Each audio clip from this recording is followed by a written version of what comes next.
Hello everyone. ये है जय फिजियोथेरापी एंड हेल्थ सेंटर। ये आया हुआ है G41 Someshwar mall, Visnagar road, Mehsana. आप देख सकते हैं इसको। अभी हम जय फिजियोथेरापी के अंदर आए हुए हैं। यहाँ पे लेटेस्ट टेक्नोलॉजी है, सारे मशीन अवेलेबल्स है। ट्रैक्शन मशीन भी अवेलेबल है यहाँ पे। शॉर्ट वेव डायाथर्मी का मशीन है, बढ़िया है। फिजियो बॉल है, हैंड के भी सारे मशीन उपलब्ध है।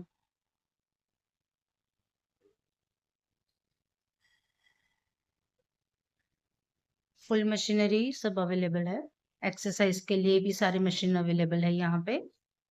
तो अगर आपको फिजियोथेरापी करवानी है तो प्लीज कम हियर।